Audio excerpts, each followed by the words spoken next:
नमस्कार दोस्तों, मैं हूं अभिषेक और आप देख रहे हैं अधिगम एकेडमी पर हमारा चैनल। दोस्तों, आज हम बात करने वाले हैं बक्सर की लड़ाई के बारे में, जो 1764 ईस्वी में अंग्रेजों और बंगाल के नवाब, अवध के नवाब और दिल्ली के मुगल बादशाह की संयुक्त सेनाओं के बीच लड़ी गई थी।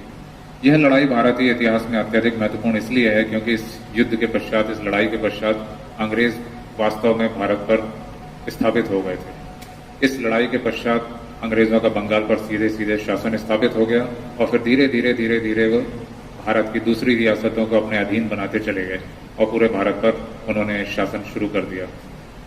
1757 में जो प्लासी की लड़ाई लड़ी गई थी, उसमें अंग्रेजों ने बंगाल के नवाब सिराज उद दौला को पराजित किया। सिराज को पराजित करने के पश्चात अंग्रेजों ने मीर जाफर को अपने संरक्षण में बंगाल का नवाब बनाया।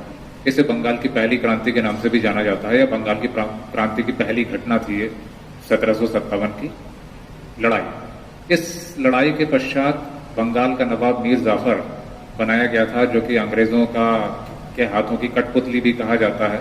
उस समय अंग्रेज गवर्नर बंगाल में लॉर्ड क्लाइव हुआ करते थे, उन्हें लॉर्ड क्लाइव का गीदड़ भी कहा जाता है मीर जाफर को। मीर जाफर ने अंग्रेजों को बंगाल के 24 परगना जिले की जागीर प्रदान की और असीमित व्यापारिक अधिकार प्रदान किए। मीर जाफर के काल में अंग्रेजों की महत्वाकांक्षाएं लगातार बढ़ती चली गईं और मीर जाफर अंग्रेजों की मांगे पूरी करते करते थक गया और उसने अपना 1760 ईस्वी में बंगाल के नवाब का पद मीर कासिम के पक्ष में त्याग दिया। 1760 ईस्वी में बंगाल का नवाब मीर कासिम बना। इस घटना को बंगाल की क्रांति की दूसरी घटना या दूसरी बंगाल की क्रांति कहा जाता है।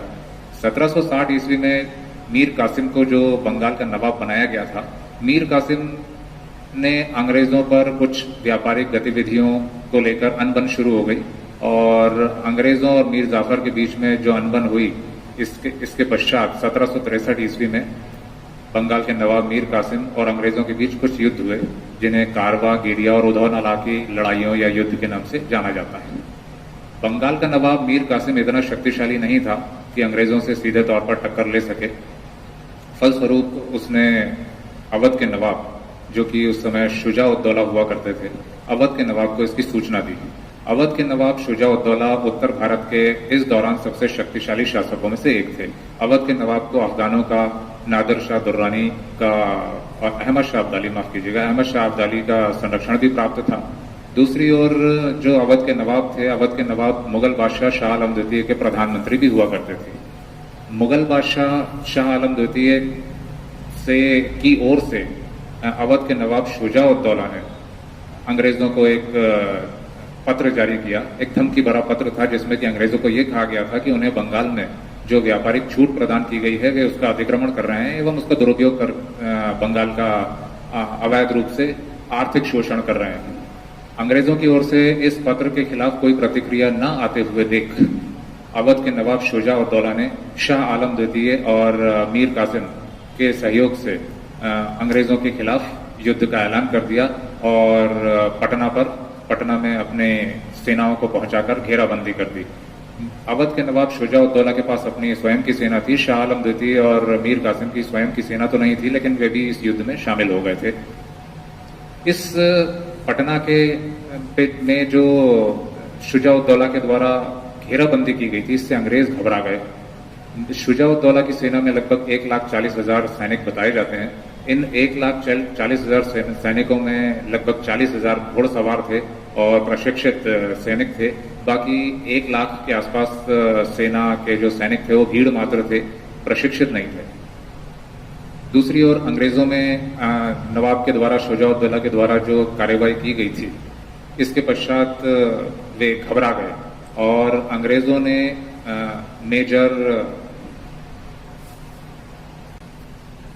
मेजर हेक्टर मुनरो को अपना सेनापति नियुक्त किया।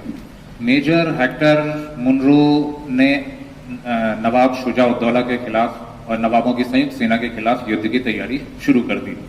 दूसरी ओर ये जुलाई का मौसम था और जुलाई 1764 के दौरान मानसून के कारण पटना की घेराबंदी विफल हो गई और ऐसी दशा में नवाब शुजा उद दौला, बंगाल के नवाब मीर कासिम और दिल्ली के मुगल बादशाह शाह आलम द्वितीय ने यह तय किया कि युद्ध बक्सर में लड़ा जाएगा और उनकी सेनाओं ने बक्सर में घेरा डाल लिया।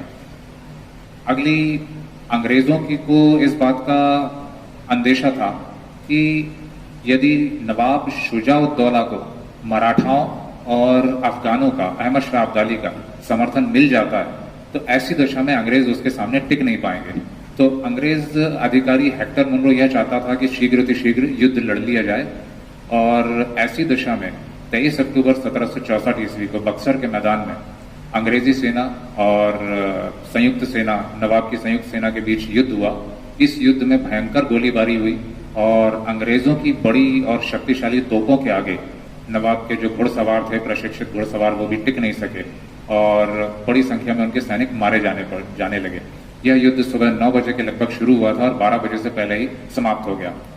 नवाब को अंग्रेजों के सामने आत्मसमर्पण करना पड़ा, सेना को पीछे लेना पड़ा और फिर इसके पश्चात नवाब और अंग्रेजों के बीच में एक संधि हो गई। इस संधि के पीछे उद्देश्य अंग्रेजों का यह था कि वे उत्तर भारत में भी अपनी राजनीतिक गतिविधियों में वृद्धि कर सकें। अंग्रेज और नवाब के बीच इलाहाबाद की संधि हुई। इस संधि के तहत अवध का नवाब अंग्रेजों के अधीन आ गया। अवध में अंग्रेजों को अपना एक वकील या प्रतिनिधि रखने की अनुमति मिल गई, जो कि यह देखता था कि कहीं अंग्रेजों के खिलाफ किसी प्रकार का कोई षड्यंत्र तो नहीं रचा जा रहा है और अंग्रेजों के ऊपर होने वाला कोई भी हमला अवध के ऊपर हमला माना जाएगा और अवध के नवाब इसमें अंग्रेजों का सहयोग करेंगे। इस बात पर दोनों पक्षों के बीच सहमति जताई गई। मुगल बादशाह शाह आलम द्वितीय अंग्रेजों के कृपा के पात्र बन गए। अवध के नवाब भी कहीं ना कहीं अंग्रेजों के अधीन आ गए थे। दूसरी ओर बंगाल के जो नवाब थे मीर कासिम, इन्होंने इस दौरान दिल्ली में निर्वासित जीवन व्यतीत किया। उनके स्थान पर मीर जाफर को पुनः नवाब बना दिया गया, जो कि लगभग 6 माह तक बंगाल के नवाब रहे। इस युद्ध में अंग्रेजों को भारी क्षति हुई। अंग्रेजों ने इस क्षति की क्षतिपूर्ति लगभग 60 लाख रुपए प्राप्त कर मीर जाफर से की। मीर जाफर की मृत्यु के पश्चात 1765 ईस्वी में उसका एक अयोग्य पुत्र नज्म-उद-दौला को बंगाल का नवाब बनाया गया। इसके पश्चात बंगाल पर अंग्रेजों का पूरी तरह से अधिकार हो गया और 1765 में अंग्रेजों ने बंगाल में द्वैध शासन की शुरुआत की। इस द्वैध शासन का जनक भारत में लियो कार्टिस को माना जाता है। द्वैध शासन में शासन 2 पक्षों के हाथ में था। एक और नवाब था। नवाब के पास कानूनी और राजनीतिक अधिकार थे, जिसमें कि अंग्रेजों का सीधा हस्तक्षेप होता था। दूसरी ओर कर और राजस्व वसूली से संबंधित समस्त अधिकार अंग्रेजों की ईस्ट इंडिया कंपनी को दे दिए गए थे।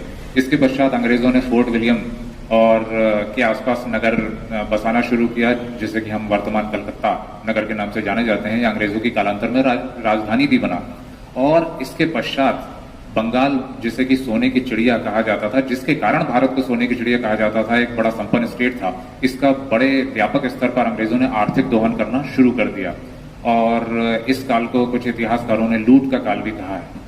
और इस युद्ध का परिणाम यह हुआ कि बंगाल अंग्रेजों के अधीन सीधे तौर पर आ गया। बंबई और मद्रास प्रेसिडेंसी पहले ही अंग्रेजों के हाथों में थी।